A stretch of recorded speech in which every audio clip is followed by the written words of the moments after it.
পথে অত্যন্ত নির্মমভাবে দুর্ঘটনা ঘটেছে অনেক, গত বছর তুলনায় এটি অনেক বেশি। এই বিষয়গুলোকে কিভাবে দেখছেন? নিশ্চয় দুর্ঘটনা নাকি দায়িত্বশীলদের অবহেলা? দেখুন, ঈদ এবং বড় বন্ধে দুর্ঘটনা আমাদের দেশে নতুন না, কখনো হয়তো বেশি, কখনো হয়তো কম। এই ঘটনাগুলো আমাদের মৌলিক এবং বড় একটি সমস্যা সেটাকে ইঙ্গিত করে এবং চিহ্নিত করে। সেটা হলো আমাদের গুড গভর্নেন্সের অভাব, সুশাসনের অভাব। ঢাকা থেকে ঈদের বন্ধে মিলিয়ন মিলিয়ন মানুষ, লক্ষ লক্ষ মানুষ বের হয়ে যায়, বরং কোটি মানুষ বের হয়ে যায় গ্রামে। এই যে মানুষগুলো যায় গ্রামে, এত লাখ বরং কোটি মানুষ যে শহর থেকে গ্রামে যায়, এত মানুষের যাওয়ার জন্য পর্যাপ্ত গাড়ি এবং সেরকম প্রশস্ত রাস্তা, সেরকম ব্যবস্থাপনা আমাদের দেশে আছে না নাই? নাই। তো যেহেতু নাই, সেহেতু এই মানুষগুলোকে সার্ভিস দেওয়ার জন্য বা এই চান্সে কিছু উপার্জন করার জন্য নষ্ট গাড়িটাও রাস্তায় বের হয়। ড্রাইভার একা কত ট্রিপ দিবে, দিতে দিতে দু চারটা ট্রিপ হেল্পার দিয়েও দেওয়ায়। কারণ মানুষ আছে, যাত্রী আছে, গাড়ি নাই, হেল্পার নাই, ব্যবস্থাপনা নাই, তো ভাঙা বা নষ্ট গাড়িও রাস্তায় বের হয়ে আসে। এক্সপার্ট লোকের পাশাপাশি আনায় লোকও বের হয়ে আসে, ফলশ্রুতিতে দুর্ঘটনা ঘটে। আর অনেক কিছু আছে, সবগুলো মিলে দুর্ঘটনা ঘটে। এই যে দুর্ঘটনাগুলো ঘটে, এটা তো নতুন না, প্রতি বছরই হয়। আমরা গা সওয়া হয়ে গেছি, দেশটা স্বাধীন হয়েছে 50টা বছর হয়ে গেছে। এই শুধু একটা সেক্টরের কথা আমরা এখন বলছি, যদিও কোন সেক্টরটাতে আসলে আমরা দেখাবার মতো উন্নয়ন ঘটাতে পেরেছি যে হ্যাঁ আলহামদুলিল্লাহ এদেশে খাদ্যের কোনো সংকট নাই, নিরাপদ খাদ্যের কোনো সংকট নাই। পৃথিবীর অনেক দেশ আছে যারা হয়তো আমাদের পরে স্বাধীনতা অর্জন করেছে বা মাত্র 30-40 বছরের মধ্যে ডেভেলপমেন্ট করেছে। তার আগে তারা আসলে আমাদের চাইতে অনেক পিছিয়ে ছিল। এরকম বহু দেশ আছে যেখানে খাবার নিয়ে আপনার কোনো টেনশন নাই। আপনি দোকান থেকে কিছু কিনে খাবেন, আপনি কোনো রেস্টুরেন্ট থেকে কিছু কিনে খাবেন, আপনি কোনো বাজার থেকে কোনো সবজি কিনবেন, আপনি নিশ্চিন্তে খেতে পারেন যে এটা আপনার সরাসরি আপনার জন্য কোনো হার্মফুল হবে না, আপনার জন্য কোনো রিস্কি কিছু হবে না, এটা আপনি নিশ্চিন্তে খেতে পারেন। কিন্তু আমাদের দেশে কোন জিনিসটা আছে নিরাপদ খাদ্য আমরা নিশ্চিত করতে পারি নাই। এক ঢোক পানি পান করব, নিশ্চিন্তে এই পানিটা পান করতে পারি, এতে আমার শরীরের প্রয়োজনীয় মিনারেল যা যা দরকার আছে সবকিছু এটাতে আছে, এটাতে ক্ষতিকর কিছু নাই, এটুকু নিশ্চিত আমরা আজ পর্যন্ত করতে পারি না। নিরাপদ ঔষধ, যে আমি সারা দেশে যে কোনো জায়গা থেকে মেডিসিন নেব, মেডিসিনটা নকল হবে না, ডেট এক্সপায়ার্ড হবে না এবং এটা 2 নম্বর হবে না, খারাপ কিছু হবে না, এটুকু নিশ্চিত, এই গ্যারান্টিটুকু আমরা আজও পর্যন্ত দিতে পারিনি মানুষকে। কোন জিনিসটাতে আমরা আসলে খুব ভালো কিছু করতে পেরেছি, এটা আমাদের দুর্ভাগ্য ছাড়া কিছুই নয়। আমরা আল্লাহ তাআলার কাছে যেমন ইস্তেগফার করা দরকার, সেই সাথে আমি মনে করি যে আমাদের এই সব সংকটের সমাধানে অনেকে অনেক ভালো ভালো আইডিয়া দিতে থাকেন, অনেকের কাছে অনেক ভালো আইডিয়া আছে, সবগুলো নির্ভর করে গুড গভর্নেন্স বা সুশাসনের উপরে। আপনি যদি একটা দুর্ঘটনার পেছনে দায়ী মানুষদেরকে চিহ্নিত করে অপরাধের কাঠগড়া দাঁড় করাতে পারেন এবং বিচার নিশ্চিত করেন, তাহলে সেক্ষেত্রে এটি দ্বিতীয়বার ঘটবে না, কমে যাবে। কিন্তু এই যে দুর্ঘটনাগুলো ঘটছে একের পর এক, এগুলোর জন্য কোনো মানুষকে দায়ী করা হচ্ছে। কেউ লাইসেন্স ছাড়া গাড়ি চালিয়েছে, সে দায়ী হবে, তার বিচার হবে, চরম শাস্তি হবে। মিডল ইস্টের কোনো কোনো দেশে আছে, লাইসেন্স ছাড়া গাড়ি চালিয়েছেন, দুর্ঘটনা হয়েছে, কেউ মারা গেছে, আপনার মৃত্যুদণ্ড হবে, কারণ আপনি মানুষ খুন করেছেন।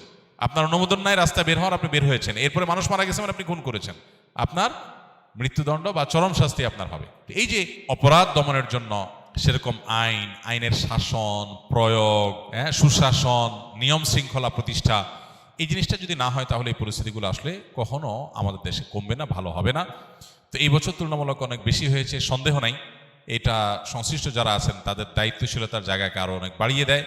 কেন অনেক বেশি হলো, ত্রুটির জায়গাগুলো কোনটা সেটা চিহ্নিত করে সেগুলোকে রিকভার করার চেষ্টা করা দরকার। আল্লাহ রাব্বুল আলামিন আমাদের এই ছোট্ট ভূখণ্ডকে বাসযোগ্য করে দিন। আমরা বের হওয়ার সময় জীবন মৃত্যুর ভয় আতঙ্ক নিয়ে আমাদের বের হতে হয়। আমরা কেউ বের হলে মৃত্যু তো যে কোনো মুহূর্তেই হতে পারে, কিন্তু এই যে অস্বাভাবিক মৃত্যু এত অধিক পরিমাণে অবহেলাজনিত কারণে, আমাদের ব্যবস্থাপনাগত ত্রুটির কারণে, এটা কোনোভাবেই আসলে গ্রহণযোগ্য হতে পারে না। আল্লাহ রাব্বুল আলামিন আমাদের যে সমস্ত মানুষগুলোকে আমরা হারিয়েছি ঈদের বন্ধে বিভিন্ন দুর্ঘটনায়, আল্লাহ তাআলা তাদের সবাইকে শাহাদাতের মর্যাদা দান করুন, ইমানদারদেরকে আল্লাহ তাআলা মাগফিরাত নসিব করুন, আর শোক সন্তপ্ত পরিবারকে আল্লাহ শোক সইবার তৌফিক দান করুন। যার যায় সে জানে সে কি হারিয়েছে। অতএব এই মানুষগুলোর জন্য আমাদের যেমন দোয়া এবং তাদের জন্য এরকম সহমর্মিতা দরকার, ঠিক একইভাবে আমাদের উচিত সব কিছুর উপরে গুড গভর্নেন্সকে প্রায়োরিটি দেওয়া। একটা দেশ, আমাদের দেশকে যদি বর্তমান পরিস্থিতি যদি আমাকে জিজ্ঞাসা করা হয়, যে কাউকে জিজ্ঞাসা করা হয় যে দেশে যদি একটা কাজ সবচেয়ে প্রায়োরিটির সাথে করা দরকার মনে হয়, সেটা কোন কাজ হবে? তো আমার তো মনে হয় এই দেশকে গুড গভর্নেন্সের আওতায় আনা, সুশাসন প্রতিষ্ঠা করা, এটা হবে সবচেয়ে গুরুত্বপূর্ণ কাজ। এটা হলো একমাত্র কাজ যেটা আসলে অন্য সব কিছুকে ঠিকঠাক করবে। সব কিছু ঠিকঠাক হওয়া নির্ভর করে এই একটা জিনিসের উপরে, গুড গভর্নেন্স থাকবে। এই যে ফেরিঘাটে আপনার গাড়ি উল্টে পড়ে গেল, কেন? এখানে রেলিং নাই কেন? এখানে একটা ভালো রেলিং কেন ছিল না? তাহলে এটার জন্য দায়ী কারা? কাদের দায়িত্ব ছিল এটা দেখভাল করা? এই রিস্ক এখন হয়েছে, আরো আগে হতে পারতো, পরে আবারও হতে পারে। যখন হয়ে যায় তখন আমরা হাউতাশ করি, এরপর আবার যা তা থাকে। তাই সংশ্লিষ্ট ডিপার্টমেন্টের মানুষদের দায়িত্ব থাকে এই মানুষগুলো যারা নিরাপদে বাড়িতে যেতে চায় তারা যেন নিরাপদে যেতে পারে, নির্বিঘ্নে যেতে পারে। সমস্যার জায়গাগুলো কোথায়, চ্যালেঞ্জগুলো কোথায় চিহ্নিত করে। অনেক কিছু হয়তো আমাদের সামর্থ্যে নাই, গরিব দেশ, কিন্তু বেশিরভাগ জিনিসই আছে যেটা আমরা চাইলেই সলভ করতে পারি। দুর্ভাগ্য আমাদের, এগুলোর জন্য কোনো মানুষকে দায়ী করা হয় না। পৃথিবীর কোনো দেশে কালচার আছে কিনা আমি জানি না, যে একের পর এক দুর্ঘটনা ঘটে আর মানুষ মারা যায়, আমরা হাউচাষ করি, এর জন্য কারো মৃত্যুদণ্ড হতে দেখি না, কারো শাস্তি পেতে, উল্লেখযোগ্য শাস্তি পেতে দেখি না। এতগুলো মানুষের জীবন চলে যাবে আর কেউ দায়ী হবে না, কেউ দায় নিবে না। কারোর ত্রুটি এখানে নাই, কারোর বিচার হবে না। আপনি মিডিল ইস্টে চলে যান, সৌদি আরবে চলে যান, আপনি দেখবেন যে কোনো মানুষের ত্রুটির কারণে আরেকজন মানুষ মারা গেছে, তাকে রক্তমূল্য দিতে হয়, না দিলে সে জেলে থাকে আজীবন, শেষ, কোনো রক্ষা নেই। বেশ কিছুদিন আগে সৌদি এম্বাসির ঊর্ধ্বতন কর্তৃপক্ষ, ডেপুটি অ্যাম্বাসেডর পর্যায়ের এক ব্যক্তি আমাদের সাথে যোগাযোগ করলেন যে সৌদিতে এক বাংলাদেশের সাথে এক সৌদি যুবকের কথা কাটাকাটির এক পর্যায়ে গাড়ি টান দিছে, বাংলাদেশের ছেলেটা গাড়ির নিচে পড়ে গেছে, মারা গেছে। এখন যথারীতি গ্রেপ্তার হয়েছে, পালাবার কোনো উপায় নেই। সৌদি নাগরিক, তাদের মধ্যে অনেক ত্রুটি আছে, তারা বাংলাদেশিদেরকে অন্যদেরকে অনেক সময় মানুষ মনে করে না, এই টেন্ডেন্সি তাদের অনেকের মধ্যে আছে। এটা যেমন সত্য, আবার এটাও সত্য কেউ এ ধরনের অপরাধ করে পার পেয়ে যাবে এটা সম্ভব না।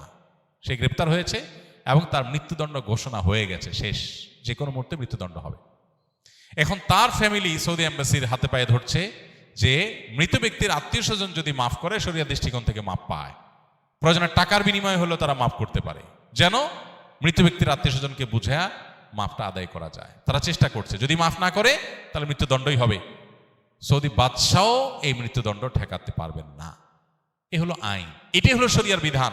এখন আমাদের দেশে অর্ধশত মানুষ মরে যাচ্ছে, কিন্তু এর জন্য একটা মানুষেরও মৃত্যুদণ্ড হবে না, একটা মানুষও চরম শাস্তি হবে না, বা একটা মানুষেরও দায় নিতে হবে না। তাহলে একই ঘটনা আবার ঘটবে। আজকে কেউ সাফার করেছে, কালকে আপনি, পরশু আমি, আমার আত্মীয় আপনার আত্মীয়, এই তো। এই জন্য এই দেশে সুশাসন প্রতিষ্ঠার চাইতে গুরুত্বপূর্ণ আর কোনো কাজ নাই। দুর্নীতি বন্ধ, অনিয়ম বন্ধ, আইনের শাসন, আইনের প্রয়োগ, চোখ না দেখে, ব্যক্তি চেহারা না দেখে উপযুক্ত লোককে উপযুক্ত জায়গা বসানো, দলীয় বিবেচনার ঊর্ধ্বে উঠা, এক কথায় রাষ্ট্রের প্রয়োজনকে সবকিছুর উপরে অগ্রাধিকার দিতে পারা। এই কাজটা যদি করা না যায়, সুশাসন যদি প্রতিষ্ঠা করা না যায়, তাহলে এই দেশ কোনোদিন আগাবে না। 5 বছরে কোনো সরকার যদি শুধু একটা কাজ করতে পারে, সুশাসন প্রতিষ্ঠা, আইনের শাসন প্রতিষ্ঠা এবং যথাযোগ্য মানুষকে যথাযোগ্য জায়গায় বসানো, সকল দলীয়, গোষ্ঠীগত, গোত্রগত যে সমস্ত দুর্বলতা আছে, সীমাবদ্ধতা আছে, এগুলোর ঊর্ধ্বে যদি কেউ উঠতে পারে, তাহলে একটা দেশ, আমাদের দেশ এগিয়ে যাওয়ার জন্য আর কিছু লাগবে না। একটা জিনিসই যথেষ্ট ইনশাআল্লাহ।